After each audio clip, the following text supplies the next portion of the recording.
ಕಾಂಗ್ರೆಸ್ ಪಕ್ಷ ಹಿಂದೂ ವಿರೋಧಿ ಅಂತ ಆರೋಪಿಸಿರುವ ಬಿಜೆಪಿ ಶಾಸಕ ಬಸನಗೌಡ ಪಾಟೀಲ್ ಯತ್ನಾಳ್ ಪಕ್ಷದ ವಿರುದ್ಧ ವಾಗ್ದಾಳಿ ನಡೆಸಿದ್ದಾರೆ. ಕಾಂಗ್ರೆಸ್ ಏಕೆ ಹಿಂದೂ ವಿರೋಧಿ ಅನ್ನೋದರ ಕುರಿತು ಸಾಮಾಜಿಕ ಜಾಲತಾಣ ಎಕ್ಸ್ನಲ್ಲಿ ಕಾರಣಗಳನ್ನು ಪಟ್ಟಿ ಮಾಡಿದ್ದಾರೆ. ಕಾಂಗ್ರೆಸ್ ಸಂವಿಧಾನದ 25ನೇ ವಿಧಿಯ ಮೂಲಕ ಮತಾಂತರವನ್ನ ಕಾನೂನುಬದ್ಧಗೊಳಿಸಿತು.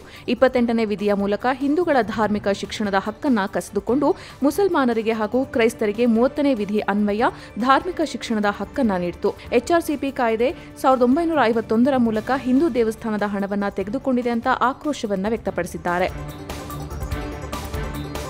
ವಿಧಾನಸಭೆಯ ಹೊರಗೆ ಪಾಕಿಸ್ತಾನದ ಪರ ಘೋಷಣೆಗಳನ್ನು ಕೂಗಿದ್ದಕ್ಕೆ ಪುರಾವೆಗಳಿವೆ ಅಂತ ಬಿಜೆಪಿ ನಾಯಕ ಬಸವರಾಜ ಬೊಮ್ಮಾಯಿ ಅವರು ಆರೋಪ ಮಾಡಿದ್ದಾರೆ. ನಮ್ಮ ಮೂಲಗಳ ಪ್ರಕಾರ ಗುರುವಾರ ಎಫ್ಎಸ್ಎಲ್ ವರದಿ ಸಲ್ಲಿಸಲಾಗಿದೆ. ಪಾಕಿಸ್ತಾನದ ಪರ ಘೋಷಣೆಗಳನ್ನು ಕೂಗಿರೋದು ಸಾಬೀತಾಗಿದೆ.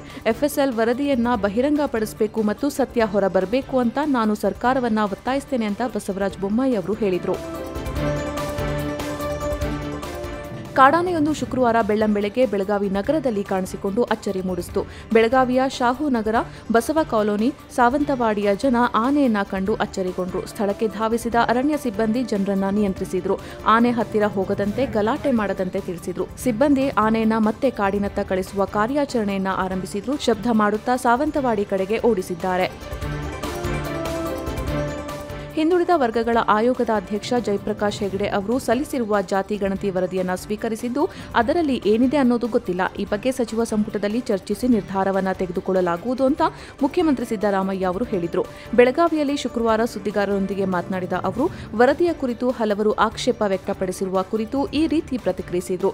ಜಯಪ್ರಕಾಶ್ ಹೆಗಡೆ ಅವರು ಅಧ್ಯಕ್ಷರಲ್ಲವೇ, ಅವರು ವರದಿಯನ್ನ ಸಲ್ಲಿಸಿದ್ದಾರೆ, ಅದನ್ನು ಸ್ವೀಕರಿಸಿದ್ದೇವೆ, ಅದರಲ್ಲೇನಿದೆ, ಏನೆಲ್ಲ ವಿಷಯಗಳ ಬಗ್ಗೆ ಚರ್ಚೆ ಆಗಬೇಕು ಅನ್ನೋದನ್ನ ಸಂಪುಟದಲ್ಲಿ ವಿಸ್ತೃತ ಚರ್ಚೆ ಮಾಡ್ತೇವೆ ಅಂತ ಹೇಳಿದರು.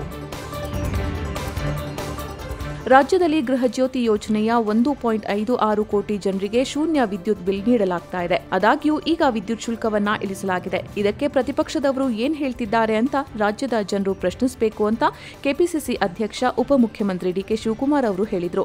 ಹಾಸನ ಜಿಲ್ಲೆಯ ಜನರ ವಿಶ್ವಾಸಕ್ಕಾಗಿ ಹಿಮಾಚಲ ಪ್ರದೇಶದಿಂದ ರಾತ್ರಿ ಪ್ರವಾಸ ಮಾಡಿ ಇಲ್ಲಿಗೆ ಬಂದಿದ್ದೇನೆ. ಪ್ರಜಾಧ್ವನಿ ಯಾತ್ರೆಯಲ್ಲೂ ಇದೇ ರೀತಿ ಬೆಂಬಲ ನೀಡಿದ್ದೀರಿ. ನೀವು ನೀಡಿದ ಮತ 5 ಗ್ಯಾರಂಟಿ ನೀಡಲು ಶಕ್ತಿ ಕೊಟ್ಟಿದೆ ಅಂತ ಹೇಳಿದರು. ಶುಕ್ರವಾರ ಜಾರ್ಖಂಡ್ನಲ್ಲಿ ಪ್ರಧಾನಿ ನರೇಂದ್ರ ಮೋದಿ ಅವರು ರಸಗೊಬ್ಬರ, ರೈಲು, ವಿದ್ಯುತ್ ಮತ್ತು ಕಲ್ಲಿದ್ದಲು ಕ್ಷೇತ್ರಕ್ಕೆ ಸಂಬಂಧಿಸಿ 35,700 ಕೋಟಿ ರೂಪಾಯಿಗೂ ಹೆಚ್ಚು ಮೊತ್ತದ ಹಲವು ಅಭಿವೃದ್ಧಿ ಯೋಜನೆಗಳ ಉದ್ಘಾಟನೆ ಮತ್ತು ಶಂಕುಸ್ಥಾಪನೆ ನೆರವೇರಿಸಿದರು. ದೇಶವು ಮೋದಿ ಗ್ಯಾರಂಟಿಯನ್ನ ನೆಚ್ಚಿಕೊಂಡಿದೆ. ಹೀಗಾಗಿ ಮುಂದಿನ ಚುನಾವಣೆಯಲ್ಲಿ ಎನ್ಡಿಎ ಮೈತ್ರಿಕೂಟವು 400ಕ್ಕೂ ಹೆಚ್ಚು ಸೀಟುಗಳಲ್ಲಿ ಗೆಲುವನ್ನ ಸಾಧಿಸಲಿದೆ ಅಂತ ಪ್ರಧಾನಿ ನರೇಂದ್ರ ಮೋದಿ ಅವರು ಹೇಳಿದರು.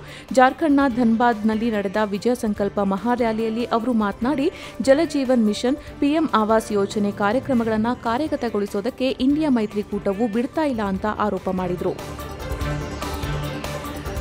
ಜವಾಹರಲಾಲ್ ನೆಹರು ವಿಶ್ವವಿದ್ಯಾಲಯದಲ್ಲಿ ಚುನಾವಣಾ ಸಮಿತಿ ಸದಸ್ಯರ ಆಯ್ಕೆ ವಿಚಾರವಾಗಿ ಅಖಿಲ ಭಾರತೀಯ ವಿದ್ಯಾರ್ಥಿ ಪರಿಷತ್ ಮತ್ತು ಎಡಪಂಥೀಯ ವಿದ್ಯಾರ್ಥಿ ಗುಂಪುಗಳ ನಡುವೆ ಘರ್ಷಣೆ ನಡೆದಿದೆ ಅಂತ ಪೊಲೀಸರು ತಿಳಿಸಿದ್ದಾರೆ. ಘಟನೆಯಲ್ಲಿ 3 ವಿದ್ಯಾರ್ಥಿಗಳು ಗಾಯಗೊಂಡಿದ್ದು ಆಸ್ಪತ್ರೆಯಲ್ಲಿ ಚಿಕಿತ್ಸೆ ಪಡೆದಿದ್ದಾರೆ. ಪ್ರಕರಣ ಸಂಬಂಧ 2 ಕಡೆಯವರು ದೂರು ಸಲ್ಲಿಸಿದ್ದಾರೆ. ಈ ಕುರಿತು ತನಿಖೆ ನಡೆಸಲಾಗ್ತಾ ಇದೆ ಅಂತ ಪೊಲೀಸರು ಹೇಳಿದ್ದಾರೆ.